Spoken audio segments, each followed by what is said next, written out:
Hi everyone, I'm Kirsty from Creative Foundations and today I'm going to be showing you how to create a paintless painting just like the one I've started here. Painting is a fun activity anyway, but this painting is going to be a little different as we won't be using any traditional paint at all.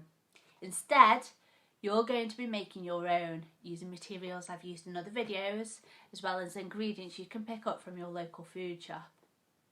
In this video I'll show you two different ways to create paints. Both are really simple to make, but as you can see they're both really effective.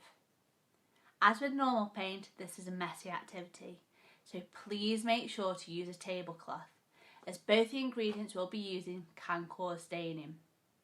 I hope you have lots of fun making your paint and then creating your masterpiece.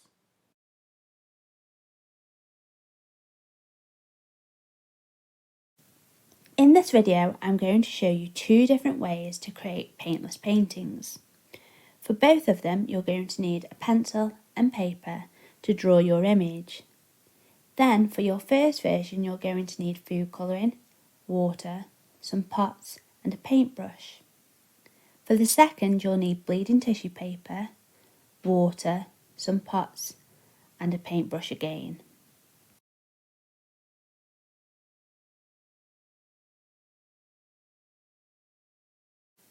To begin, select an image that you find peaceful.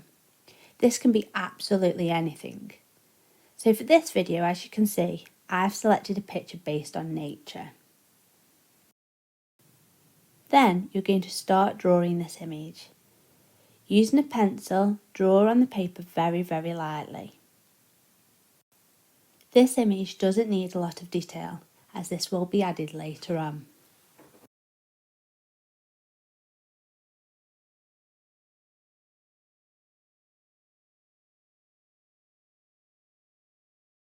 As this is a paintless painting, we're not going to use traditional paint to paint our picture. Instead, we're going to make our own. So for this first version, you're going to use different colours of food colouring.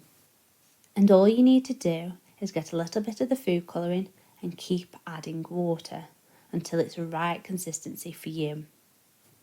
The more water you add, the lighter the colour will become, and the less water, the darker the colour will become. Now it's time to apply your homemade paint to the picture that you previously drew. Your food colouring paint is very much like watercolours, and you can paint this in several ways. The first, as I'm demonstrating here, is to add water to your image and then start applying the paint afterwards, and build that up as you go along.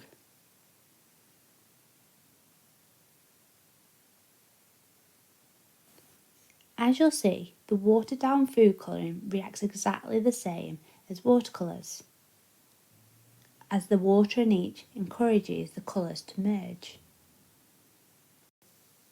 Another way to use your watered down food colouring paint is to just paint directly onto the image, as demonstrated here. So whereas before I used the water to fill in the image and then built up the paint afterwards, this time I'm just using the watered down food colouring and painting directly onto the page. And now I'm just building up the paint a little further and then I'll leave this to dry.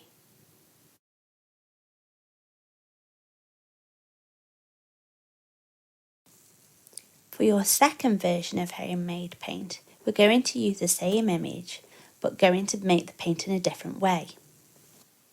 This time we're going to use bleeding tissue paper, and all you simply need to do is rip off a small section, add it to a pot, add water and then stir. And as you begin stirring, you'll see the colour instantly come out of the bleeding tissue paper. And once fully stirred, your paint is ready to go. Now that your bleeding tissue paper paint is ready, it's again time to start painting. As you'll have noticed, this paint is a little softer than the food colouring paint. But again, it's the same process, just build up the colours as you go along. And the water within the paint will help the colours to blend in really naturally.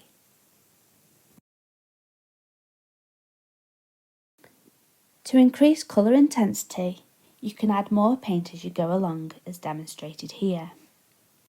You might also want to experiment with the amount of water that you added to your bleeding tissue paper before you began, as less water should make it darker and more water should make it even lighter.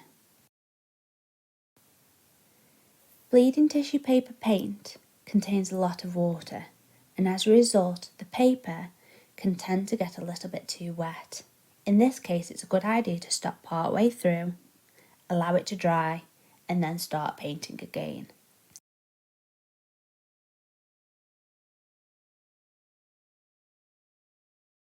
And there you have it, the start of a paintless painting, using food colouring and bleeding tissue paper, but no paint at all.